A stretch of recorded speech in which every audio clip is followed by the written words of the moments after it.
How much is that?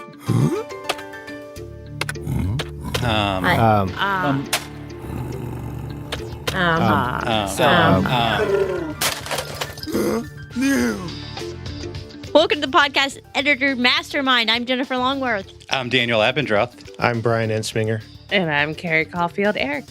And Carrie did a little informal poll asking folks what they'd want to hear about on this show. And what did you find out, Carrie? I found out that people wanted to know about getting clients more than anything else, which kind of surprised me because I thought people would want to know like stuff about like how do I work during COVID and all those kind of other things. But nope, they want to know still about getting clients. I think that's the most common question. So we thought that we might share with you all how we got our first clients. So who wants to start? I think Daniel should start. Yeah, I think so. Okay. All right, Daniel, you've been nominated. A little embarrassing, but I actually got my start on Fiverr, of all places, charging $5 to edit an episode regardless of length. Regardless of length? Yeah. Fortunately, they were never like more than 30 minutes, so I guess it wasn't as bad as it could have been.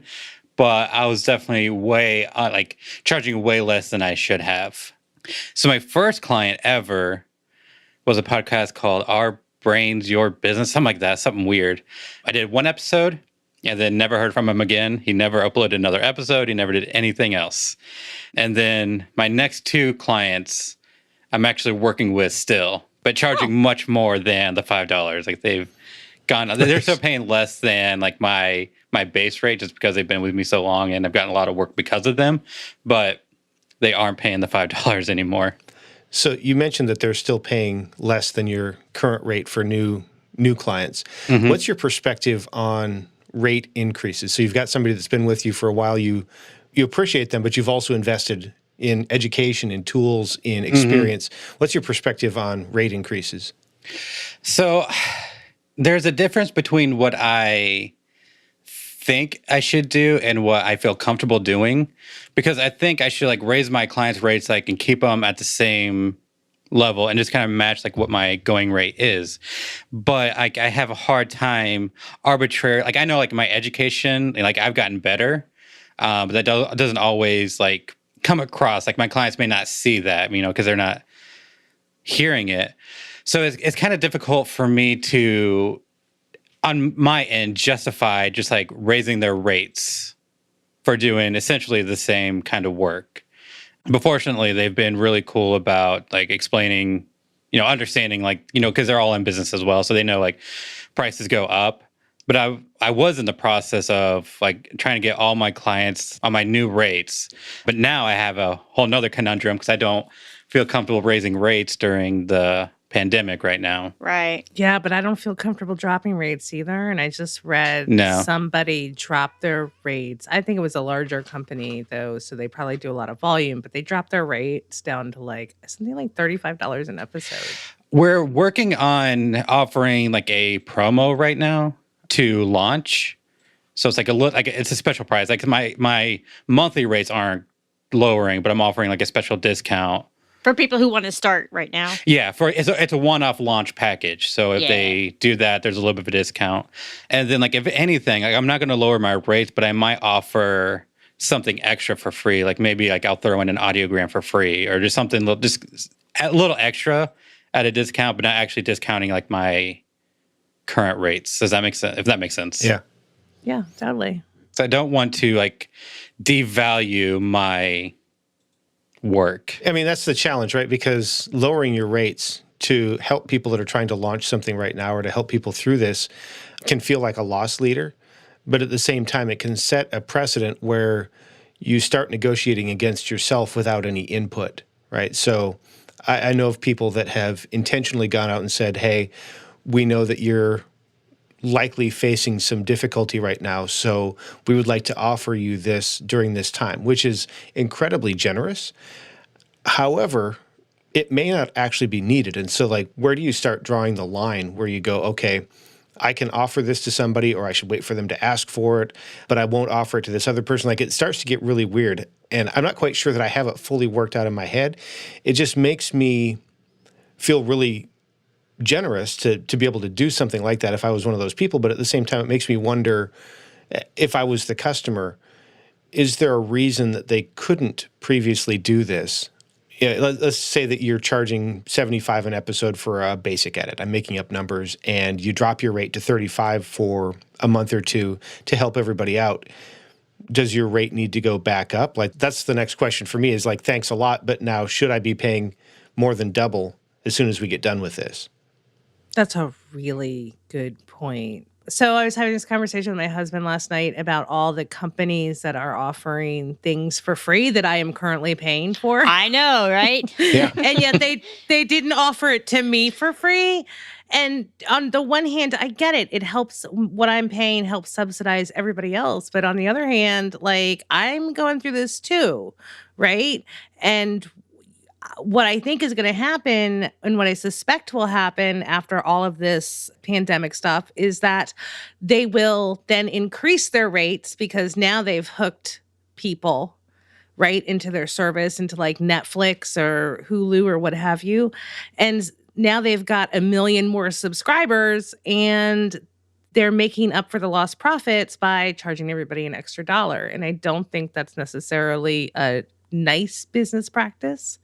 Although it's like helpful, but also helpful in the short term, hurtful in the long term, essentially, because they're just going to make me angry and I'm going to like them less.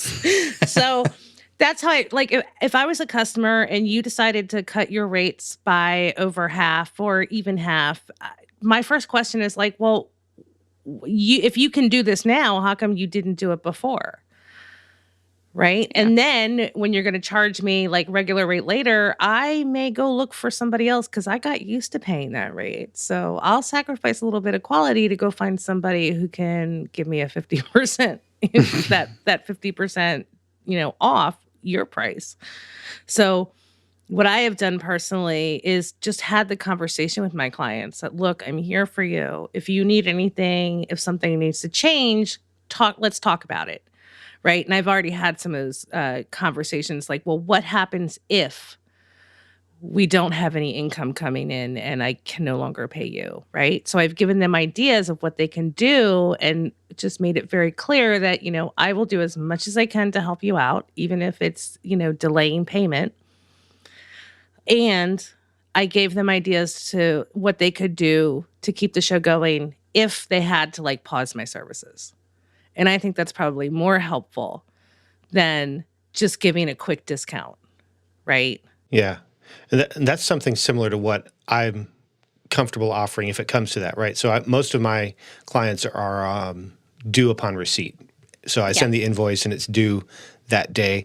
Most of them have set up pre-authorized payment. So the invoice goes out, it's paid without anybody ever touching it.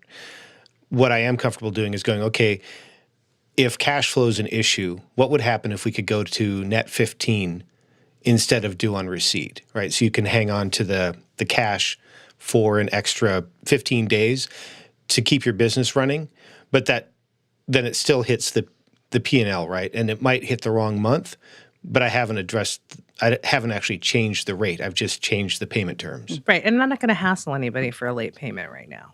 I'm just not, because I thought you were going to raise your late payment rate to like 200 or something. I was, right before this, I was like considering it because it was, but then I knew something was happening, obviously, because this became a problem where it wasn't before.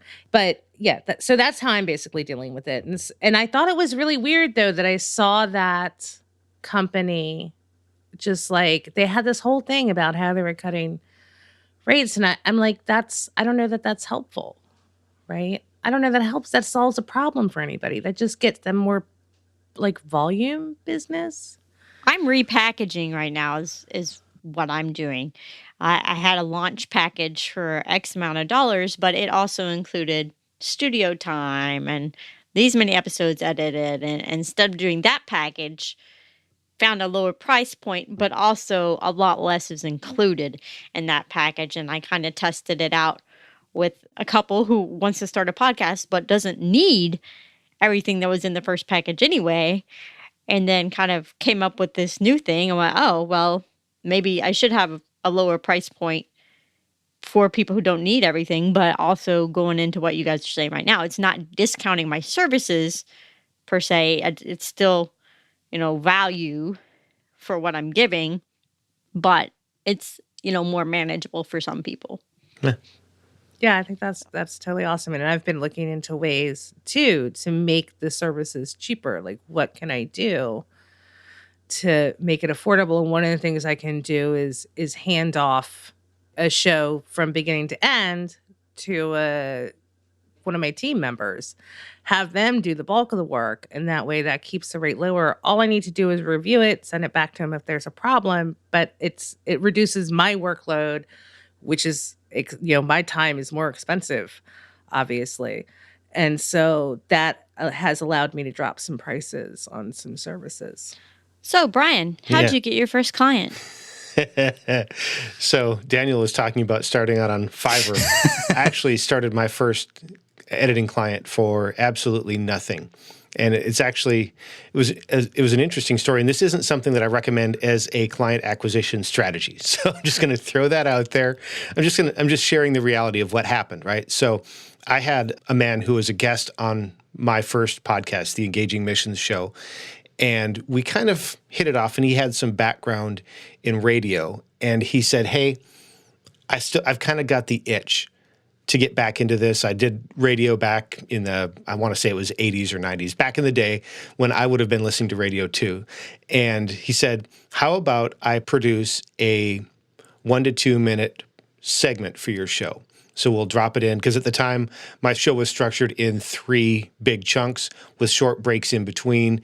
I didn't do ads, but if I had, that's where they would have gone. And so he said, "Okay, well, we'll fill one of those slots with this leadership moment, the leadership minute or whatever we called it, that you're going to produce." And so he would record that, but then he doesn't have the editing background. So then that would come in. And at the time I was working with an editor, so I would have him do that. I would usually do a pre-edit and then send that off, and it would all get stitched together because the editor that I was paying was really being paid to edit my show and not this other guy's stuff. So I would try and get it cleaned up, and we would work with that. But then, I don't know, maybe 6 months or so into that, he said, "Hey, I'm having trouble keeping these down to a minute. What happens if we just break this off and make it its own podcast?" So we talked that one through, and we took all of the previous segments that he had produced, and I want to say it was something like 30 or so. We took all of those, and we immediately back-populated his podcast feed, and then he launched his own show with way more than the recommended 1 to 3 to 20 or whatever, depending on what guru you listen to. He launched it with more than that. But we got that show launched, and then I edited that for him for quite some time. And it was, probably 6 months or a year into editing his show for him that I really wanted to level up my game. And so then that's when I invested in Chris Curran's podcast engineering school, learned a lot more, picked up some tools, and he did a lot of on-location type recording. So I want to kind of paint the picture for you, because this isn't what I recommend, but the reality is I was editing a show for free that was very often recorded on location in less than ideal situations. So on a farm in Mexico, in a van, on the way to, like, a lot of difficult stuff. And so what happened was that I got really, really good at working with some of the repair tools like Isotope's RX7. I got pretty good at matching levels, EQ, and that kind of stuff. And even though I had some background in editing and I had gone through podcast engineering school, this was the show that allowed me to really level up my game as an editor. And then he launched a second show, and then a little while into that, I started picking up other clients, and then also started charging him. So I'd been producing his show for a while, and then we brought him on board. He'd been asking for a while, "Hey, what should I pay you?" And I didn't have an answer for him because I didn't really know. And so then I brought him on, and he then became the client that I started for free that now has 2 shows and has transitioned to paying me along with the other clients that I have. Hey, Brian. So Mikhail, I'm sorry if I butchered your name. I'm sorry. Do you see his comment? Are you using now what you've been taught at Chris Curran's school? All the time. Tell him about the mule. A couple of horses, a couple of mules. Is that what you're going for? I know. We need a berry. So I picked up a number of things from the podcast engineering school, one of which was a really good handle on workflow. So like I said, I had some background in music. I actually went to school to be a music teacher. I'd played in bands and I'd mixed live sound. Like I'd done all of that kind of stuff. But what I didn't have was a really good workflow. And so not only did I pick up a few things about the fundamentals and some of the tools and the tips and stuff, but I also picked up the workflow where using a tool like RX7, before I start editing anything, I go through and I do an assessment of what I've got and I do the audio repair. Then I bring it in and I assemble all the pieces and do the EQ and the compression and the normalization. And then I go through later and do the bulk and the detailed editing and then the mastering stages. So I use that kind of stuff all the time. I use what I picked up in terms of how I work with the tools. Isotope, I use Ozone, I use the Fab Filter Pro Q, I use several of the Waves and some other plugins. I don't use Reaper, which is the software that he prefers. I use Hindenburg, which is the software that I prefer. Daniel's a Reaper guy, I'm a Hindenburg guy, and Carrie and Jennifer are Audition. But that tool is really more a matter of preference. But what I did pick up was a really good understanding of that. And then having been part of the first class, I've also had the advantage of being part of his community in a Slack group where we have access to him through that group. We have Hangouts. We have the occasional tutorial that he puts together for us. But then as other people come through, not only do I get to share what I've learned, which helps reinforce it for me, but I get to pick up from some of the stuff that they're learning because I was part of the first class, and while it was great, I'm certain that several classes later, Chris has gotten better too, and so I get the benefit of that through them. Yeah. That's really cool. Yeah. I want to take his class too, or I don't even know. It seems like more than a class. It seems like a course. It's a cult. Yeah. Yeah. It's definitely on my to-do list. Yeah. Is to save up for that. Yeah. I mean, it really is solid. I totally believe it. I've just learned a lot from just listening to him. So that's my story. Who's next? Carrie's next because I'm emceeing. Oh, yeah. Yeah, look at you. So my first client was from Upwork. Nice. And I think I charged something like $60 an episode. To start? But good for to you. start. But I was doing the show notes. I was doing the newsletter. I was doing the blog posts. I was... Oh, okay, that changes things. Yeah, inviting... I was even like sourcing guests. I mean, and I'm creating all the images. So I was pretty much doing everything. And I still do most of that for this show today. However, he is up to my normal rate. And this was... I started with him. We started together, actually, because he was my first client almost 3 years ago now. And I can get his show done in about a couple hours, all of it from beginning to end, from editing to like making the blog post. So now it all makes sense financially. But yeah, I had put out I think I wrote 100 proposals on Upwork one day. Wow. It's a numbers game, quite frankly. Yeah. And I talked to a lot of people, and he just happened to pick me. So, it was really cool to be able to grow together. And now, actually, he is putting out extra episodes, so I'm getting paid even more this month, which is nice. But yeah, it was hard finding those first clients, I think. And my skills, I was still using Audacity. I was still figuring out what I was doing.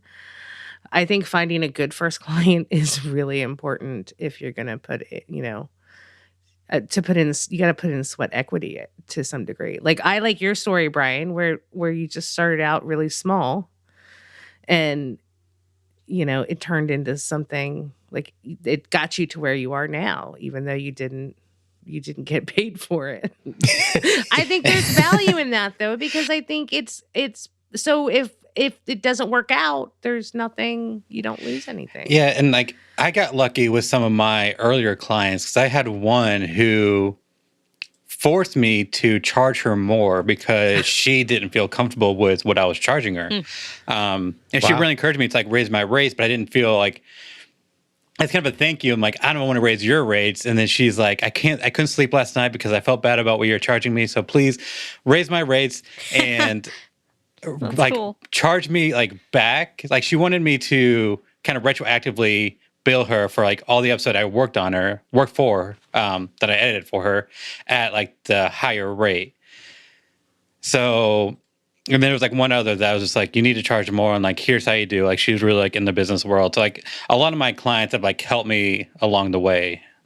So there is value in that. And I will say, Carrie, you're talking about how like with Upwork and like, these gig marketplaces, it's a numbers game. And that's why I don't really recommend starting the way I did, because like I was charging like dirt cheap rates for a very long time. And now like I rank pretty well. So it's kind of, I know I can charge a lot more and I still get some traction.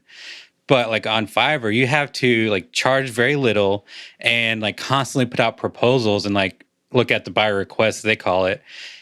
And you have to put in a lot of work, and like a lot of people are doing the same thing. So it takes a lot of grind to get to the point where your listing stands out. Yeah, it seems like, so 3 years ago when I started, it was much different on Upwork, and they've changed their policies. I have a team member who I pay through Upwork. I found him through Upwork a while ago, and it was like, I got lucky with him. But it's a little bit more expensive for me if I want to hire anybody on Upwork. Daniel, you just got a question on here.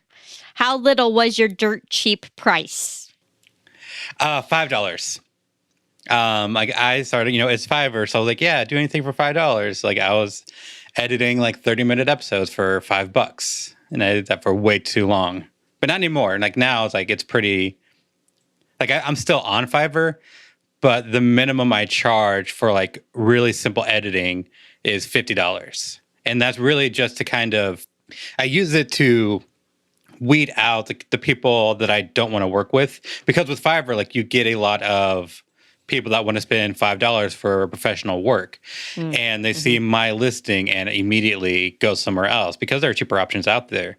But the people that do end up messaging me understand the value, and I'm not wasting my time dealing with everybody else.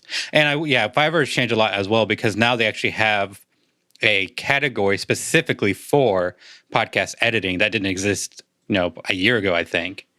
With my first clients, when I realized that I was doing so much and being very underpaid for it, I sat down and did the math to figure out how much money I was making per hour and how much money I was going to have to pay in taxes and expenses on it. And I had a very frank conversation with this client, and I could because he's a wonderful person. So that made it a lot easier. So I knew that I was going to need to raise my rates. I had kind of a target in mind. I wanted to kind of do $25 an hour. And when I showed him the math, he couldn't believe it. Like he literally just didn't know. And he was almost like embarrassed that he was paying me so little for all that work.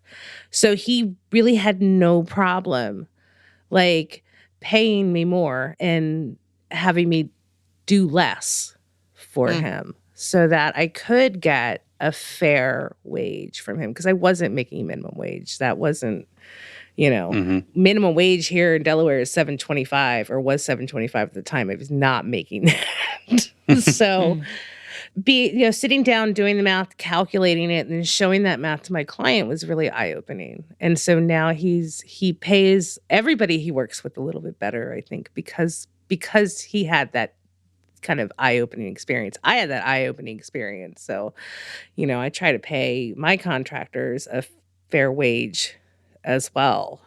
Yeah, and you raise an interesting point, right? That this is something that Chris mentioned in Podcast Engineering School that I didn't do right off. I track for every episode that I edit. I track how long it takes me to do that. So I track how much time goes into audio repair and restoration, how much time goes into mixing and editing, how much time goes into mastering and rendering, and then if there are any additional services like uploading or there are a couple where I will add the show notes that they write and I'll upload them and I'll schedule everything in WordPress for them. I track all of that so that I know how much time it's taking me for the different editing styles that I offer and the different lengths of the shows. And then I also understand in rough numbers about how much I make per hour on every show and for every editing style. And that way I can understand if there are places in my pricing where maybe I can trim the fat a tiny bit, so to speak, to make sure that I stay competitive for what I'm offering. But also if there are places where I'm doing more than needs to be done or it's taking longer, then I can look at, are there ways that I need to look at reducing the time that's required? Or is this something where I need to have a conversation the next time we come up for contract renewal to go, hey, I've been offering this at this rate, but based on where we are right now, I need to make the rates this in order to keep them competitive. Yeah, that's a really good tip. And I don't do it like consistently, but I will do time studies and I will figure out where I'm spending my time and how much it's costing me to spend my time in those places, essentially. Although I hate doing math so much that I'm sure you have a spreadsheet for it, Brian. I do. I have a Google Doc, and it's got lots and lots of rows now. One row for every episode. So do you have like the calculations, like the formulas for that? Because What do you mean? So, like, is it a spreadsheet or a doc? It's a Google spreadsheet, yeah. Okay. Do you you calculate, so I can't do math in a spreadsheet. That's how bad I am. Okay. I mean, I can do some. Yeah, so I guess I'll just, at a high level, I have different clients, and some clients have more than one show. So I'll have a reference to what client it is, what show that it is, and then the actual episode information. And then I'll put information in there around what editing style that they've requested. So whether it's a streamlined edit or an expert edit or something like that, whatever that is that they've requested, the date that I got it, the date that they wanted it delivered back to them. So that gives me an understanding of whether or not they're complying with my standard turnaround time or not.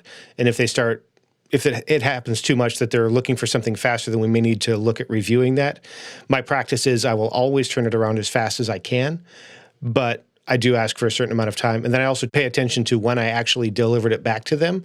I track how long the raw audio was, if they had given any edits to clip portions out that I don't actually have to listen to and edit, and then how long it was when I was done. And then I track how much time went into the audio repair. So as an example, I had one that I was working on yesterday, I think, where it was 3 tracks, 35 minutes total length, roughly. And the audio repair for those 3 tracks took over 30 minutes, right? So if I think about a 4-to-1 ratio, I would expect maybe somewhere in the range of 1.5 to 2 hours total edit time for everything, just kind of what I figured that I would want to put into that. But when I spend 30 minutes in audio repair because of the quality of the original recordings, then that becomes a factor that I might need to consider when we start talking about rates again. So I do all of that.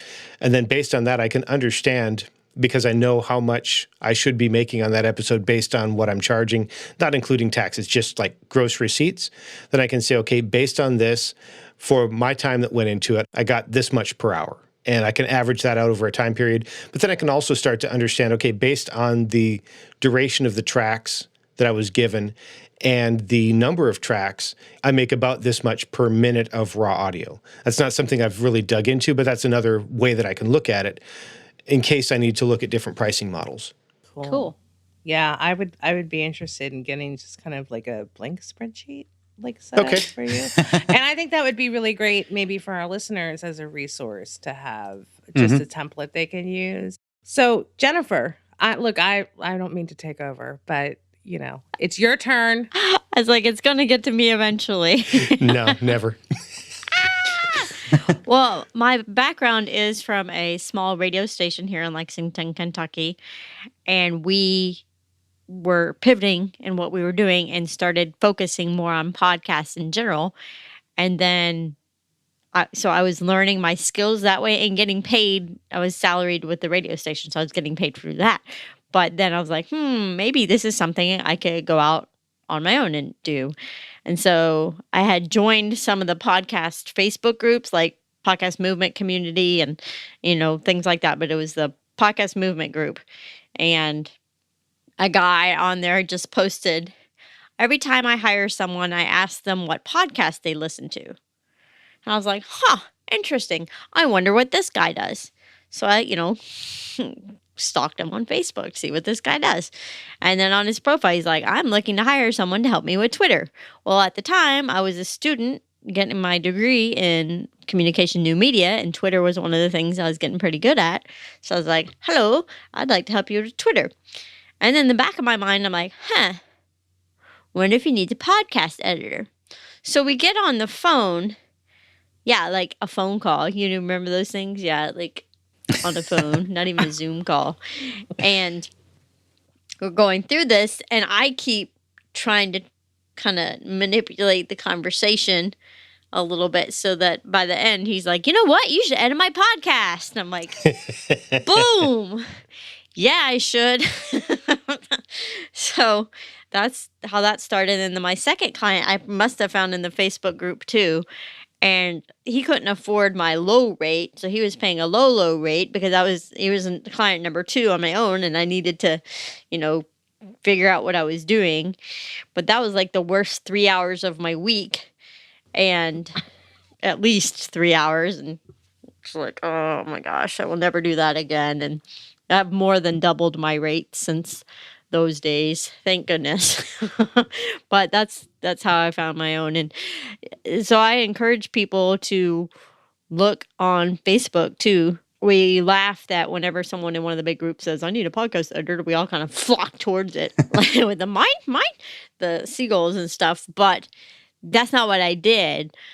I saw someone comment about something else and, engage in conversations. And I've gotten clients from Facebook who weren't the ones who asked for the editor, but they check those posts sometimes and see who's recommended. And they saw that I was recommended on one, but she's been with me for a while. Those 2 original clients are no longer with me. So I didn't have to have the I'm going to raise your rates conversation because they fell off because they weren't paying enough for it to be a value. So That's nice. yeah, I don't have them anymore. I have people paying 5 times that much. So. Yeah. That's nice. So do you guys have success finding clients in the Facebook groups? Yes. Sometimes. Yeah. I think, but in a very indirect way, because I think that it is through just being present, being part of the community, and just giving help whenever you can. People get to know you. And so when they're ready to hire an editor, they will seek you out and book an appointment with you to talk about what you do. And, I think that it is probably better. Like I will comment on those posts when the bigger groups where it's like, does anybody know an editor? And I will not comment that I am a podcast editor. Well, I'll tell them I'm a podcast editor, but then I will give them resources like our Just Busters group, if it's in the She podcast, where they can go find a female editor specifically. Or I will, point them to who was it, Brittany Show, who told you how to hire a podcast editor. Like, I will flip the script a little bit and not actually advertise myself, but just be like, okay, well, you're looking for a podcast editor. Here's some helpful information and some resources for you. And I've gotten clients that way too, because it stands out. Being helpful. People like be helped. It's offering value. So what about you guys? What about our dudes? What are your tips? I think that I'm interested in having a discussion about this on a future episode. Yeah, future episode. So one of the gaps that I see for me is that right now I have about as many shows as I can handle with my current workload. But I also don't have a really good system and process in place yet to attract additional people because there's going to be attrition, right? So I always need to be out there marketing and selling. And I don't really have a good marketing and sales, I hate funnel, but I don't know what else to call it. I don't have a really good pipeline. Process. But yeah, If you don't want to say pipeline and funnel.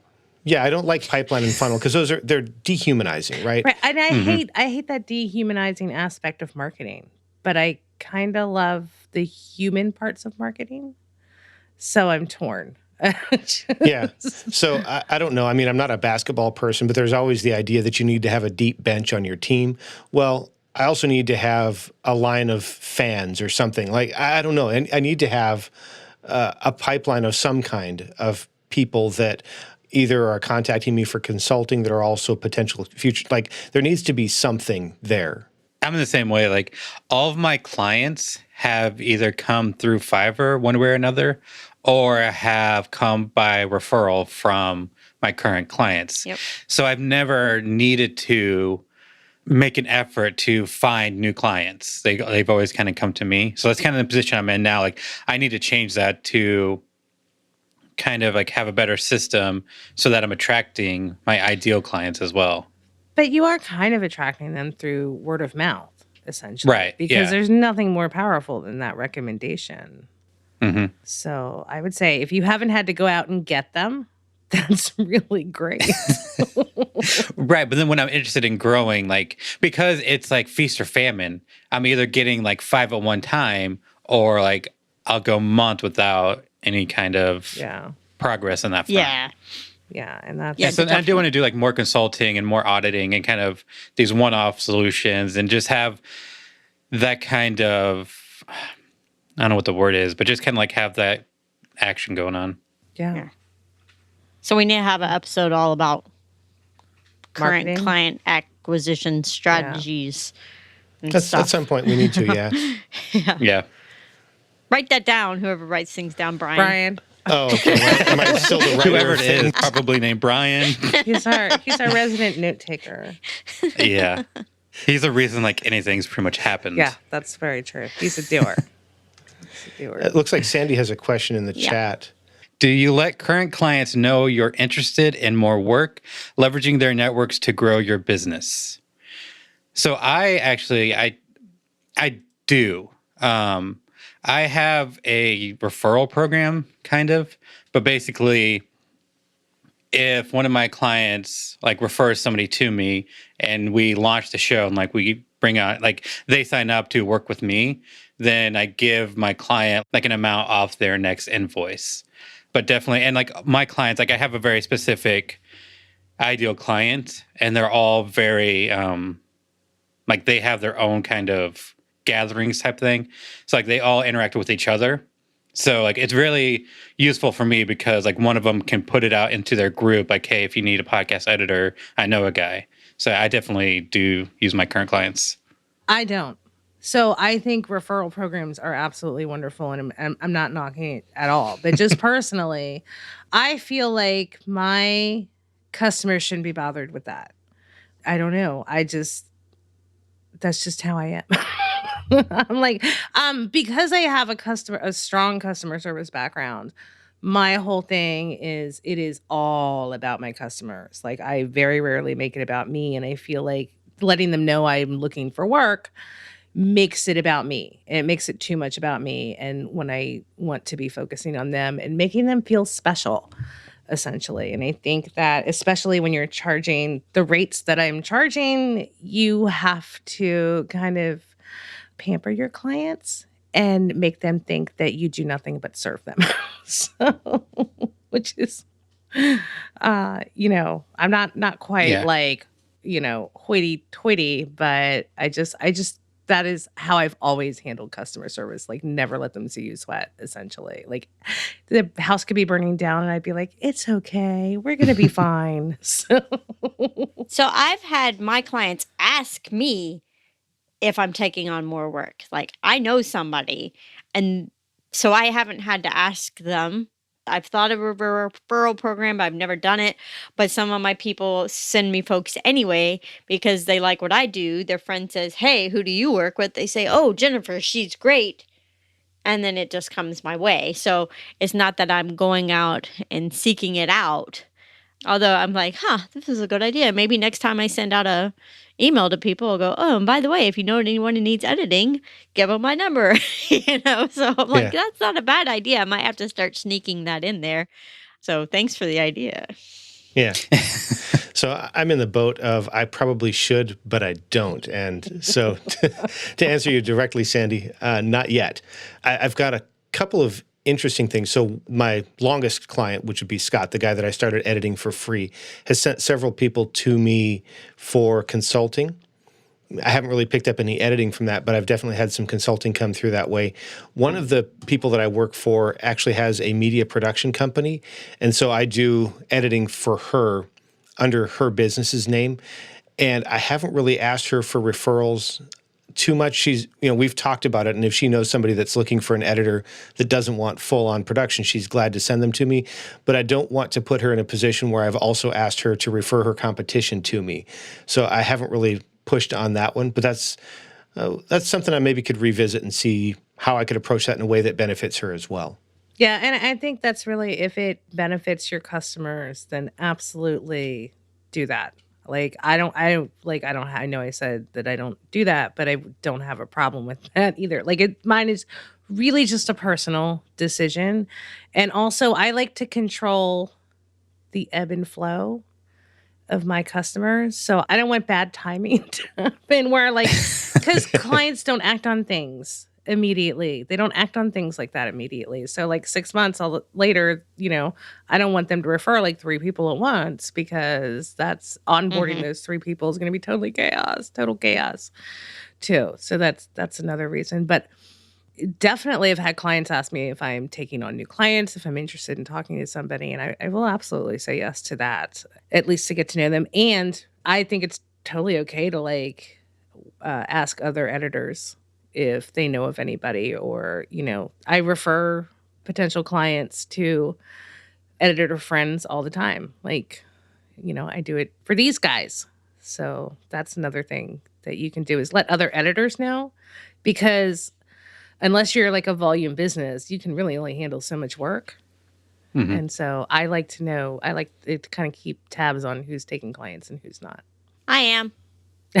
Okay, so Jennifer first. And then everybody else. But yeah, I will.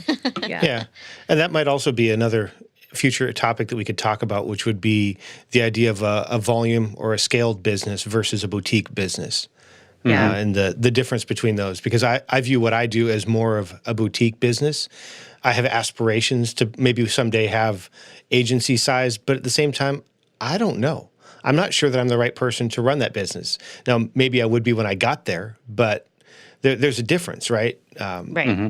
Because as a boutique, even though I have some standard rates and standard packages, I can work with somebody and say, well, for you, we're going to do something very specific that meets exactly the way you want to work together with me with the budget that you have. Where, if I've got, 3 options and it's this one, or this one, and I'll assign you an editor and a project manager, that's a bit of a different model. I had the thought, a while back, where do I want to go with this? And part of the way I like the way things are is that relationship with my clients is they know I'm the one handling it.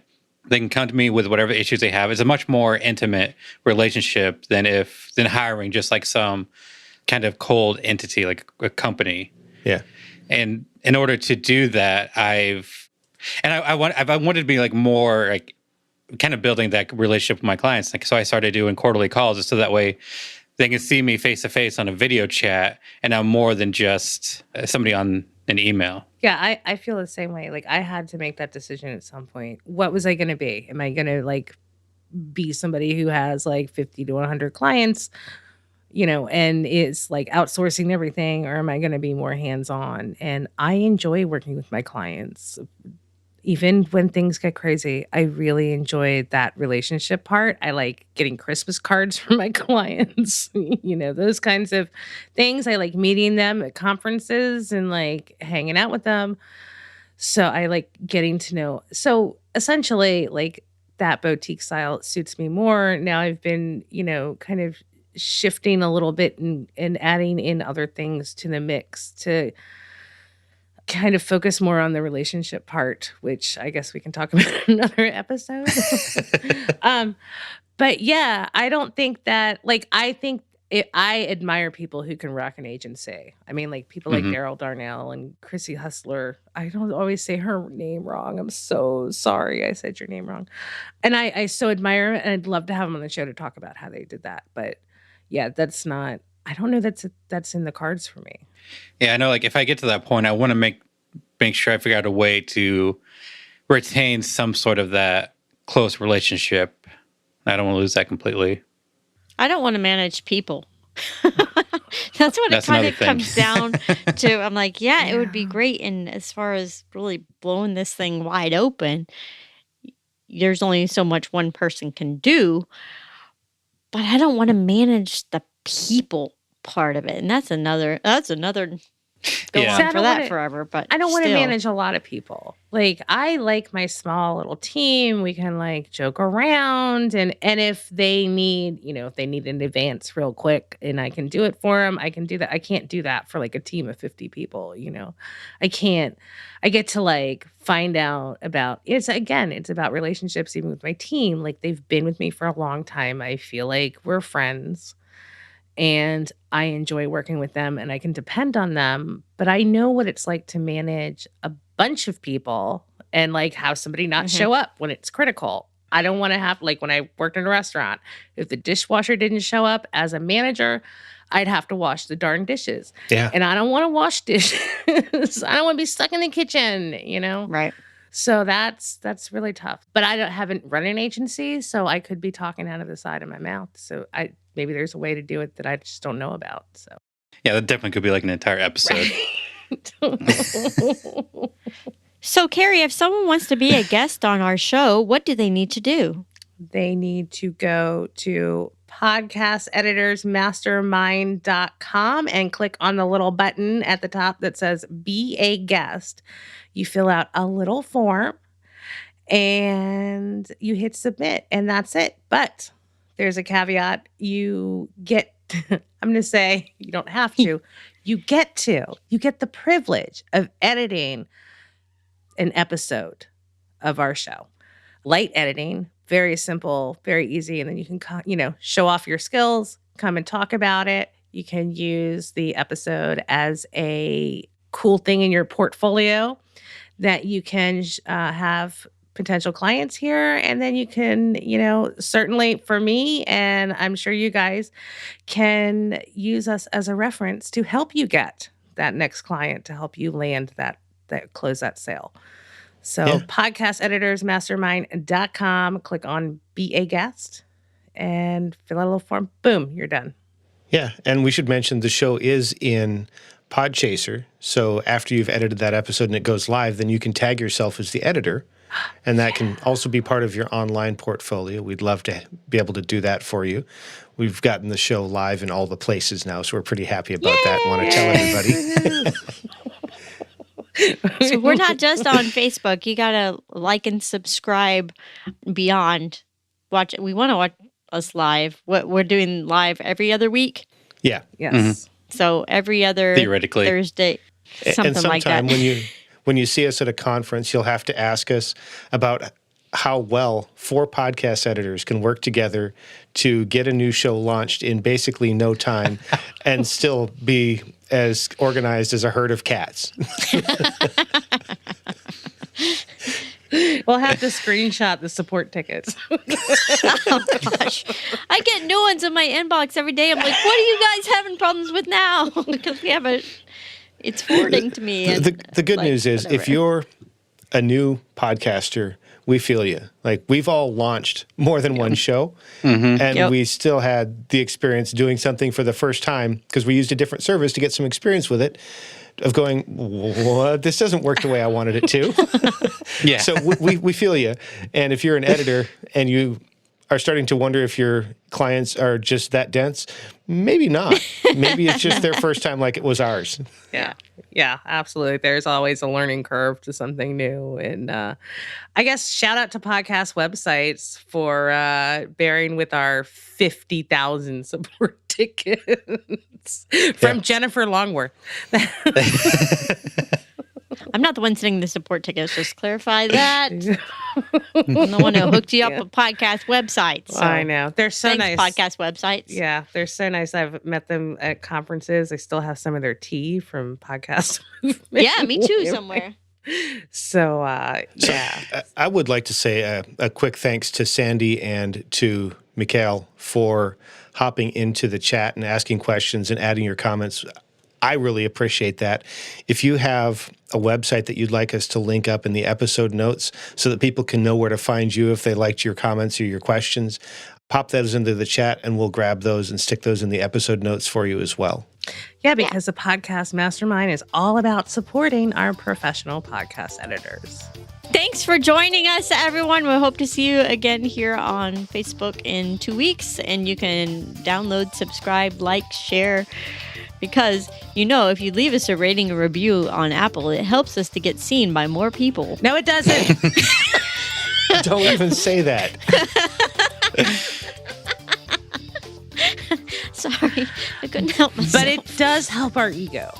So, and there's some days that are rough that we need that little high five and those 5 stars. We do. So, and we will give them right back to you in love. So, And also, before I forget again, we do have a Facebook page, facebook.com/podcast editors mastermind, and a group.